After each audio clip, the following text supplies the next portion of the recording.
नमस्ते। बाल शिक्षा शास्त्र की जब बात होती है ना, तो दो शब्द हैं, विकास और अधिगम, जो अक्सर हमें कंफ्यूज कर देते हैं। लेकिन सीटेट जैसी परीक्षाओं के लिए या एक अच्छा टीचर बनने के लिए इनको समझना तो भाई बहुत जरूरी है।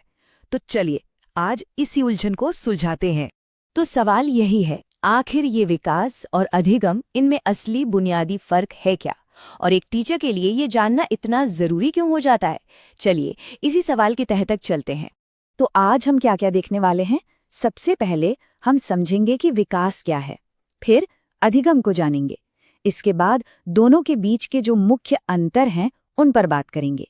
फिर देखेंगे कि इनका आपस में क्या रिश्ता है, और आखिर में सबसे जरूरी बात, ये सब क्लासरूम के लिए क्यों मायने रखता है। तो चलिए शुरू करते हैं पहले हिस्से से।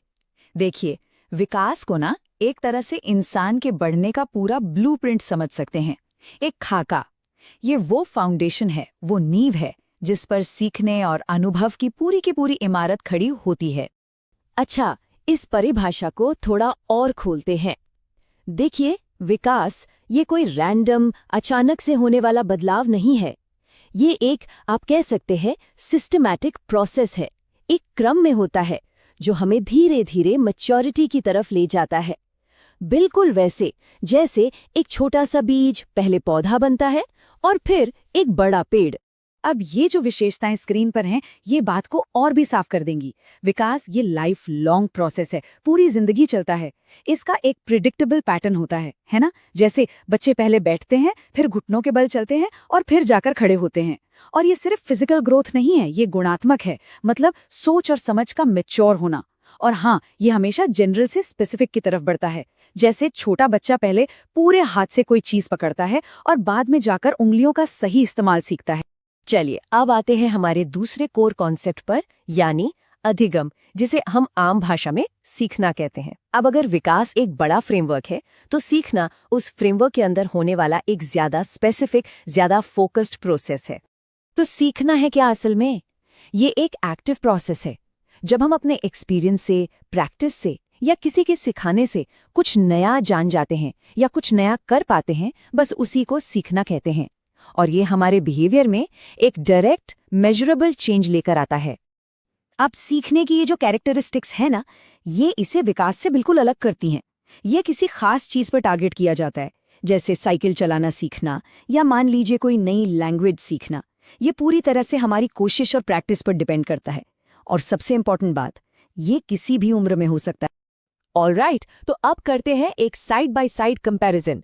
दोनों को आमने सामने रखकर देखते हैं, ताकि जो फर्क है ना, वो एकदम क्रिस्टल क्लियर हो जाए। और हाँ, इस पर जरा ध्यान दीजिएगा, क्योंकि एग्जाम्स में सवाल अक्सर यहीं से उठते हैं। देखिए, विकास क्या है?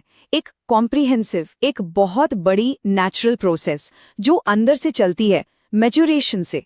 वहीं दूसरी तरफ सीखना क्या है? ये एक स्पेसिफिक प्रोसेस है जो हमारी प्रैक्टिस और एक्सपीरियंस पर डिपेंड करती है। इसको ऐसे भी समझ सकते हैं, विकास का ताल्लुक बनने से है और सीखने का ताल्लुक जानने या कुछ कर पाने से है। ये एक बहुत बड़ा, बहुत ही फंडामेंटल फर्क है। लेकिन अब तक हम बात कर रहे थे विकास बनाम सीखना। चलिए अब इस सोच को वर्सेस से एंड की तरफ लेकर चलते हैं, क्योंकि सच तो ये है कि विकास और सीखना एक दूसरे के दुश्मन नहीं है, बल्कि ये इतने गहरे जुड़े हुए हैं कि एक के बिना दूसरा अधूरा है। ये जो लाइन है ना, ये इनके रिश्ते को बहुत ही खूबसूरती से समझाती है। एक एनालॉजी से समझते हैं। मान लीजिए विकास जो है वो एक लाइब्रेरी की बिल्डिंग बनाना है, और सीखना उस लाइब्रेरी में किताबें भरना है। अब आप ही सोचिए, किताबों को रखने के लिए बिल्डिंग तो चाहिए, है ना? और बिना किताबों के वो बिल्डिंग सिर्फ एक खाली ढांचा है, लाइब्रेरी नहीं। और ये जो साइकिल है ना, ये लगातार चलता रहता है। स्टेप 1 विकास होता है, बच्चा सीखने के लिए तैयार होता है। स्टेप 2 वो प्रैक्टिस और एक्सपीरियंस से सीखता है। और स्टेप 3 ये जो नई लर्निंग है, ये उसके विकास को और आगे ले जाती है, एक नए लेवल पर। ये एक पॉजिटिव लूप है जो बच्चे की ग्रोथ को हमेशा हमेशा आगे बढ़ाता है। तो अब आते हैं मुद्दे के बात पर। इस सारी थ्योरी का, इस सारी बातचीत का एक क्लासरूम में क्या मतलब है? एक टीचर के लिए, खासकर जो सीटेट की तैयारी कर रहे हैं, उनके लिए ये समझना इतना जरूरी क्यों है? देखिए, सबसे क्रूशल पॉइंट यही है एक इफ़ेक्टिव टीचिंग वही है जो सीखने की एक्टिविटीज़ को स्टूडेंट की डेवलपमेंटल रेडीनेस के साथ अलाइन करे। मतलब जो सिखाया जा रहा है, क्या बच्चा उसे सीखने के लिए डेवलप हुआ है?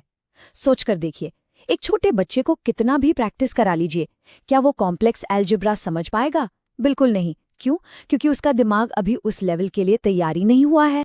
और जब एक टीचर विकास और सीखने के इस कनेक्शन को समझ जाता है ना, तभी वो क्लास में सही स्ट्रैटेजीज अपना सकता है। जैसे उम्र के हिसाब से टास्क डिज़ाइन करना, ये एक्सेप्ट करना कि हर बच्चा सीखने के लिए अलग अलग स्टेज पर तैयार हो सकता है, और जहाँ ज़रूरत हो वहाँ सही सपोर्ट देकर स्कैफोल्डिंग करके उसे आगे बढ़ाना। और आखिर में एक सवाल सबके लिए, जब एक टीचर विकास और सीखने के इस गहरे रिश्ते को सच में समझ लेता है, तो क्या वो अपनी क्लासरूम को सिर्फ इंस्ट्रक्शन देने की जगह से एक ऐसी स्पेस में बदल सकता है, एक ऐसी जगह जहां हर बच्चा सच में ग्रो कर सके, अपनी पूरी पोटेंशियल तक पहुंच सके? इस पर ज़रूर सोचिएगा।